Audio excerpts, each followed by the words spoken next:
Hola a todos, bienvenidos un día más a El Aficionado, podcast número 26. Hoy, después de tanto tiempo, por fin volvemos con la sección de entrevistas y tenemos el honor de poder charlar con el Community Manager y creador de contenido de la media inglesa. Además, redactor de Eurosport y de Solo Basket. Tiene un canal de YouTube con más de 3.500 suscriptores y es autor de 2 poemarios, Las voces de mis madrugadas y Retazos de mis dos caras. Hoy en El Aficionado tenemos el placer de estar con don Andrés Valls. Buenas tardes, ¿qué tal? ¿Cómo estás? Muy bien, muy bien. Lo primero, no me llames Don porque tengo Bueno, 23 años y me haces sentir como si tuviera 55. Y lo segundo, muchas gracias por la invitación y por estar por aquí. bueno, tenemos que darte nosotros las gracias a ti porque la verdad que es un privilegio tener la oportunidad de hablar con alguien como tú, que no dejas de ser un modelo a seguir para todos que llevamos así poco tiempo en este mundillo y no tenemos tanta visibilidad, así que nos agradece mucho que nos dediques un poco de tu tiempo. Muchas gracias. Yo siempre digo lo mismo. A mí cuando estaba empezando me gustaba y me hacía mucha ilusión que la gente pues me diera parte de su tiempo y me diera la oportunidad de hablar con ellos. Por tanto, a mí me gusta después devolverlo, dando también parte de mi tiempo cuando puedo. Hay semanas en las que es imposible eh, hacerlo también con la gente que está empezando. Vale, pues vamos a empezar con preguntas un poco más personales sobre tu carrera profesional y cómo has llegado hasta donde estás hoy en día.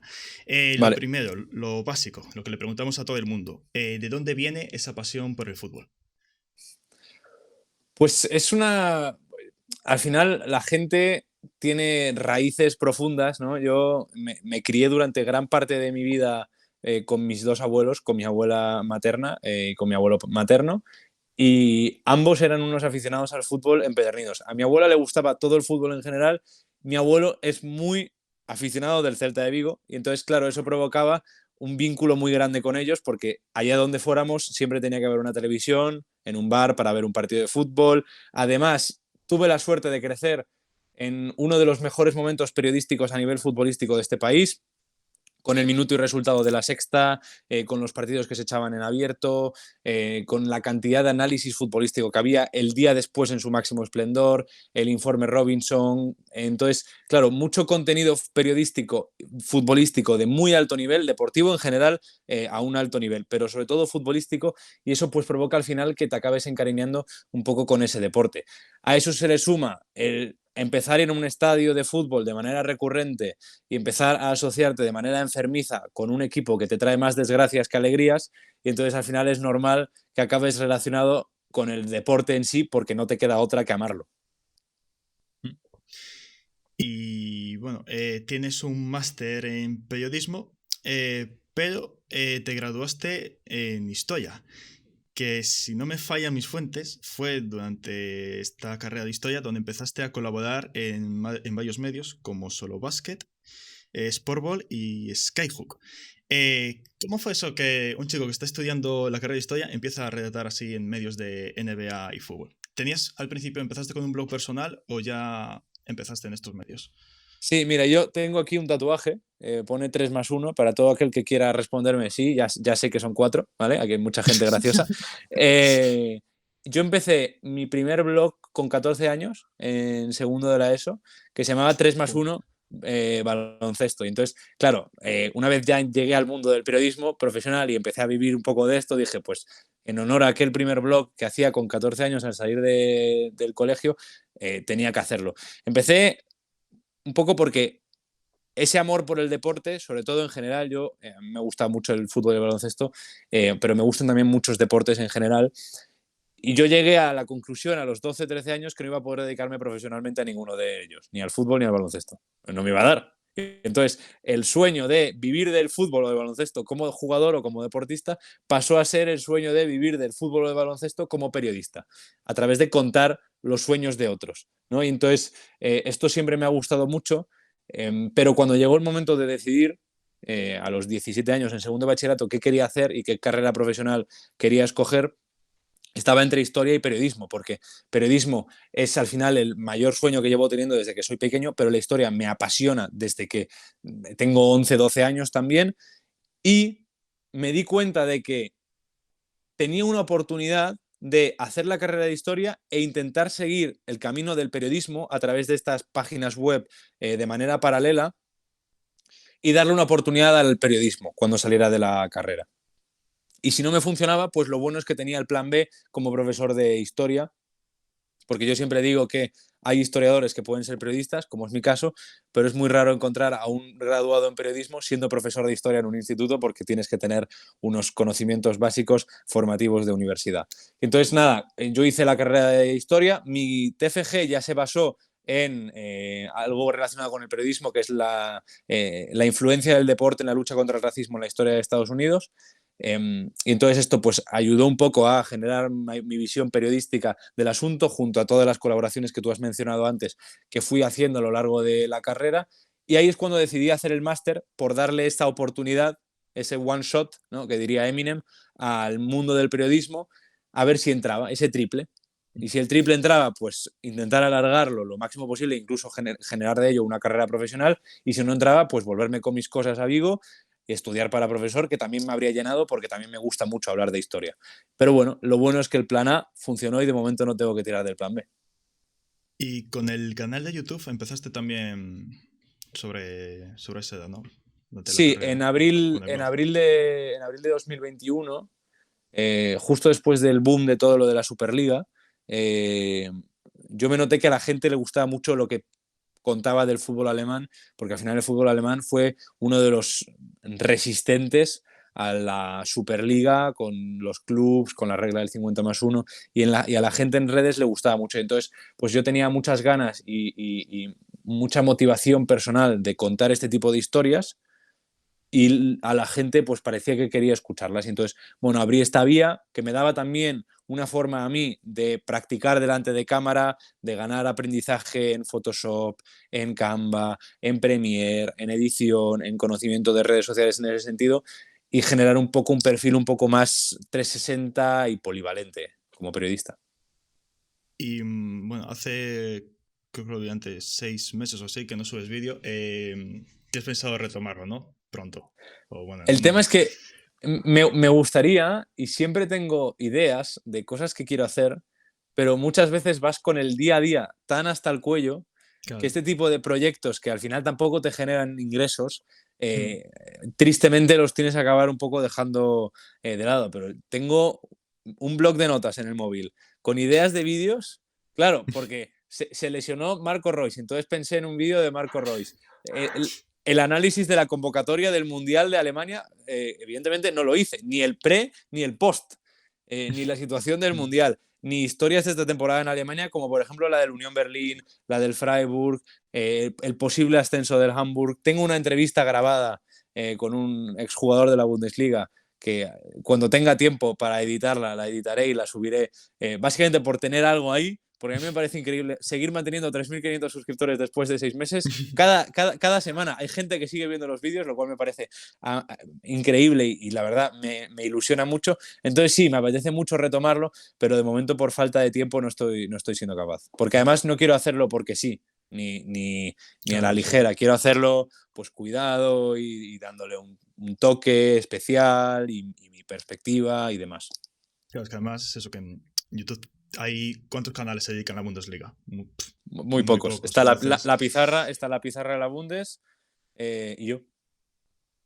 claro, por eso, pues Ya está. esperemos que vuelvas algún día. Y Lo bueno, intentaré, lo ya intentaré.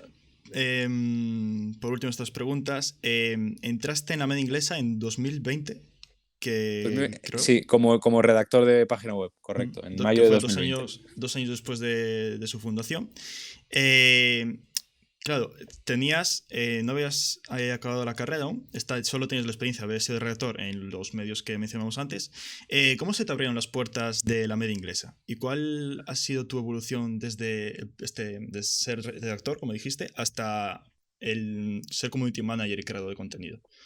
Pues la verdad es que, claro, si lo analizas con los pasos del currículum y de la cronología, pues tiene sentido, ¿no? Pero en realidad no hay una correlación como tal, más allá de que, bueno, yo ya tenía una experiencia cuando entré en la media. Yo entro en mayo de 2020, porque a mí me decía mucho hablar de fútbol, escribir de fútbol inglés.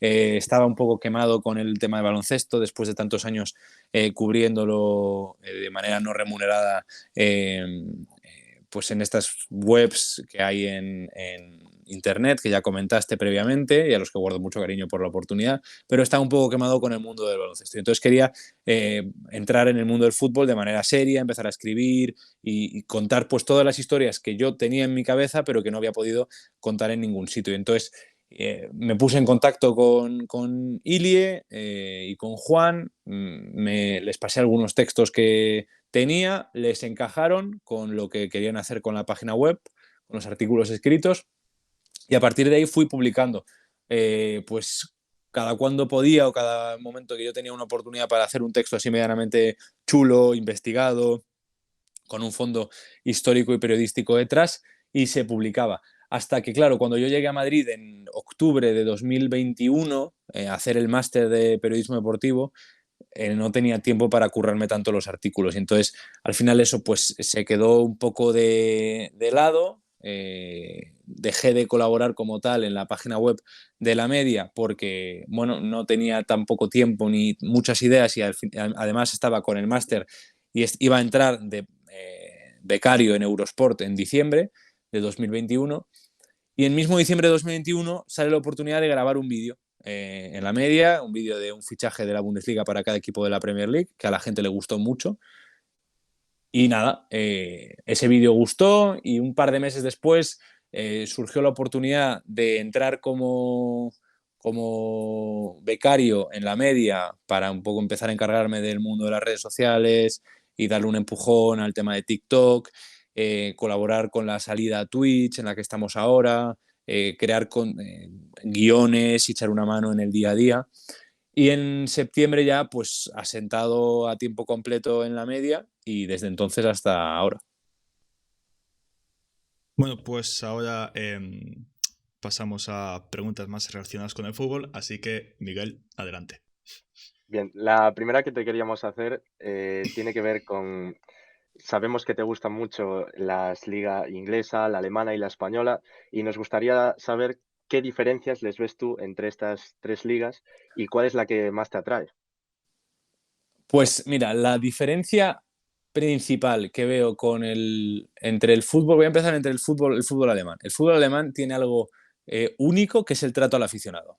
El trato al aficionado de los clubes es espectacular. O sea, la cantidad de precios a disposición que hay, ya no solo que los precios sean más bajos, a pesar de que el nivel y el poder adquisitivo de los alemanes sea superior al de España, la cantidad de opciones de pago de diferentes precios que hay según la condición que tengas, la cantidad de partidos que se pueden ver, el trato que se le da a los aficionados, el poder, por ejemplo, pues tomar una cerveza en la grada es algo que es positivo. Cómo reciclan después, pensando también en el aficionado que quiere reciclar, porque hay mucha activismo con respecto al medio ambiente y al cambio climático en Alemania en ese sentido dentro de los aficionados. Entonces creo que ese es el punto clave para Alemania. Después el punto clave para Inglaterra es, uno, el tema de las aficiones en Alemania, pero llevado un poco al siguiente nivel, ¿no? Porque al final es cierto que en Alemania quizá les falta un poco de marketing, por así decirlo, porque el idioma alemán complica las cosas, pero en Inglaterra, pues tienen la facilidad de que hablan el inglés y eso permite a la gente de España, por ejemplo, que sabe inglés, acercarse de España o de cualquier país hispanohablante, acercarse a la cultura inglesa y después lo bien que han trabajado económicamente los últimos 20 años para llegar a la situación de privilegio en la que se encuentran ahora y poder optar a tanto nivel futbolístico, ya dentro del campo como en los banquillos, porque al final hay 6 entrenadores españoles esta temporada en la Premier, pero es que además está Klopp, la temporada la empezó Tuchel, además tienen una corriente joven como por ejemplo son Thomas Frank, Graham Potter, Eddie Howe, está Pep Guardiola, son capaces de atraer a Antonio Conte. O sea, en ese sentido, yo creo que es el punto más diferente. Y después, en España, te diría que quizá el tratamiento de las canteras, creo yo, porque al final algo que pasa en Inglaterra es que piden que haya más inclusión de las canteras. Lo pedía, si no me equivoco, Ferran Soriano, del Manchester City, del City Football Group, involucrar a los filiales en el día a día del fútbol profesional, porque ya sabéis que allí están divididos en una liga de filiales, salvo el Papa John's Trophy, que este año va a ganar a los Bolton Wanderers. Esto es información que os dejo caer. Pero entonces, claro, en España no, en España están involucrados. Ya cada uno decidirá si es mejor para el fútbol semiprofesional o no que los filiales les quiten sitios en segunda o tercera división a equipos como por ejemplo el Deportivo de La Coruña, que este año está peleando de tú a tú con el Real Madrid Castilla por ese ascenso a segunda división y demás. Y yo creo que el tema de la cantera es fundamental. Al final solo hay que ver cómo trabaja la cantera del Celta de Vigo, cómo trabaja la cantera del Depor, cómo trabaja la cantera del Villarreal, que es espectacular en ese sentido. Lezama, la cantera de la Real Sociedad, la del Real Madrid y la del Barça, por supuesto, esas son ya las dos más destacadas. Entonces creo que quizá eso sería un poco un punto clave por salirme del mainstream es que no, en España defienden mucho mejor y demás, que ese también es otro tema, pero bueno, no quería meterme en ese jardín. Y teniendo relación con este tema, pero cambiando un poco, nos gustaría que nos dijeses cuál es un jugador que está considerado como infravalorado o poco conocido para nosotros y que te gusta a ti especialmente dentro de estas tres ligas. Pues mira, dentro de la liga inglesa, es que hay varios que son los habituales, los sospechosos habituales, los Heung-min Son de la vida. Estos están siempre ahí. Pero después a mí me gusta mucho Michael Olise. Michael Olise del Crystal Palace, que es cierto que está en un equipo en el que quizás es más difícil destacar, pero es que tiene un golpe de balón espectacular desde fuera. A mí me gusta desde que empezó a romperla en Championship y que lo fichara el Crystal Palace me pareció un acierto enorme y a mí me gusta mucho y creo que tiene mucho potencial e incluso podría llegar a jugar en un Big Six si las cosas se dieran de manera correcta para él en un futuro. En la liga alemana creo que está infravalorado, pero no un poco, sino muchísimo, Jan Sommer. Jan Sommer, el portero que ahora ha fichado el Bayern München. Cuando sonó que iba a fichar por el Bayern, había gente en las redes sociales que no lo entendía porque, claro, solo ven un partido de Jan Sommer al año, que es su partido contra el Bayern, el resto de partidos no lo ven, y Jan Sommer es un portero que para mí es top 5 porteros de Europa la última década, top 10 porteros de Europa la última década, que ha tenido momentos por estado de forma de ser top 5, sin lugar a dudas, pero como no tiene quizá el cartel o el nombre, o es que juega en una selección como la Suiza, que está un poco ahí en tierra de nadie y no destaca tanto, pero me parece un jugador absolutamente infravalorado. Y después de la Liga Española, me voy a tener que quedar con uno de casa, pero es Fran Beltrán. Fran Beltrán está a un nivel la última temporada y media de selección española, de merecer ser llamado por Luis de la Fuente, aunque sea para un parón de selecciones de partidos amistosos, pero de merecer tener una oportunidad, al igual que Brais Méndez, pero Brais Méndez está brillando un poco más y suena un poco más en redes sociales que Fran Beltrán. Pero Fran, como lleva tanto tiempo en el Celta, es todavía muy joven y no encaja en el perfil de jugador en la posición en la que juega él y de rol en la que juega él, porque al final pues es un jugador un poco más menudo, un poco más bajo, un poco más, no, más pequeño, pero después abarca mucho campo, es muy inteligente decidiendo en su toma de decisiones, es muy inteligente defendiendo, tiene una lectura del juego muy buena y yo creo que ese sería mi infravalorado de la Liga Española. Y por último, ¿cuál ha sido el mejor momento que te ha brindado el fútbol, tanto a nivel profesional como aficionado? Pues como aficionado hay dos, me voy a quedar con dos porque es muy difícil quedarme con uno. Hay dos momentos que además son diferentes entre sí. Uno de ellos es el 7-1 de Alemania-Brasil. Es un momento único porque recuerdo, estaba en un campamento de verano y recuerdo verlo en el móvil y gritar con cada gol, porque al final son 5 goles en 35 minutos. O sea, absoluta locura. Además a Brasil, en su casa, allí, increíble. Y después un momento de euforia absoluta, pero absoluta, es el momento del la primera permanencia del Celta de Vigo una vez suben a Primera División en la temporada 12-13 con aquel gol que marca Nacho Insa ante el Español, que después ha acabado propiciando cánticos en contra del Deportivo de La Coruña. Y es un momento de gloria absoluta porque yo ahí tenía 13 años, todavía no había cumplido 14, tenía 13 años, empezaba a de verdad sentir una pasión enfermiza por el fútbol, pero a un nivel de periodismo y de análisis y de llevarlo al siguiente nivel, y ver la permanencia en el campo con cómo se da la invasión de campo que hubo a posteriori fue algo espectacular. Y después, como periodista, llevo poco, pero debo decir que no es un partido de fútbol como tal. Si tuviera que quedarme con un partido de fútbol como tal, como periodista, posiblemente me quedaría con la victoria del Eintracht en la final ante el Glasgow Rangers de Europa League, porque bueno, lo viví en directo en mi canal de YouTube, a la gente le gustó mucho y la verdad es que fue bastante bonito vivir eso en directo, porque al final el Eintracht es un equipo medianamente grande, pero que históricamente en Europa no ha hecho mucho.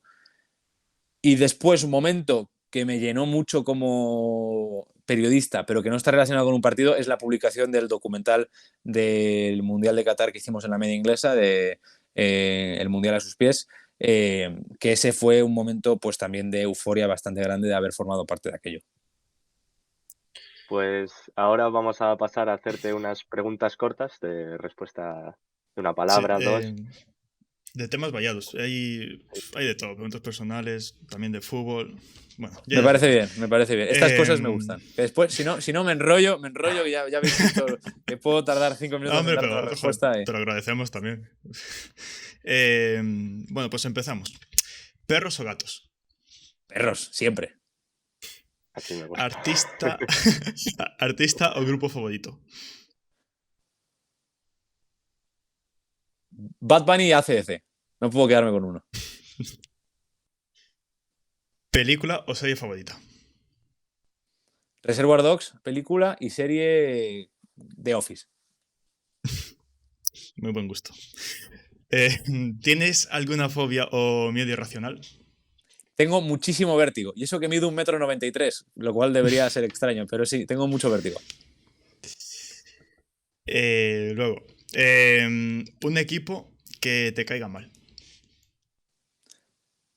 Pues la verdad es que ninguno. O sea, quizá el que menos simpatía tengo es quizá el RB Leipzig, pero por todo lo que se mueve detrás y un poco la prepotencia y el tema de la tradición futbolística. Pero no me cae mal. Es más, si le va bien en Europa, mejor que mejor para el fútbol alemán. Un jugador de tu infancia. Roberto Trasorras. Qué mítico. Ahora, pregunta un poco polémica. ¿Tebas o Rubiales? ¡Ostras! Claro, es que yo no me dedico al mundo del fútbol español, entonces la verdad es que me importan bastante poco ninguno. O sea, te diría que ninguno, pero porque no... O sea, creo que cada uno tiene sus aspectos negativos y al mismo tiempo creo, sinceramente, que cada uno, o al menos eso creen ellos, velan por los intereses de lo que presiden. Bueno, buena respuesta. ¿Y quién va a ganar la Premier? El Arsenal, ¿La Bundesliga? el Borussia Dortmund, ¿La Liga? el Barça, ¿Y la Champions? el Manchester City. Y ya para finalizar, un deseo. Un deseo, así en general. Sí, lo que, Lo que Claro, lo que pero quieras. el problema con los deseos es que si se dice no se cumple. Bueno, pues Entonces podríamos hacer la pantomima aquí de que el, pienso el yo seg- algo y ya está. el- No, pero os tu lo digo. segundo deseo que prefieras. Un deseo, que el Celta gane un título antes de que fallezca mi abuelo. Y bueno, pues nada, ya está todo. Perfecto. Aprovechamos que estamos grabando para darte las gracias de nuevo por aceptar la invitación y nada, que vaya bien tu carrera, tanto personal como profesional. Muchas gracias, chicos. Y espero que vaya bien el proyecto. Estas cosas, cuando las empiezas desde abajo, siempre gusta que vayan creciendo y tal, y a ver si con esto pues puede crecer un poquito más.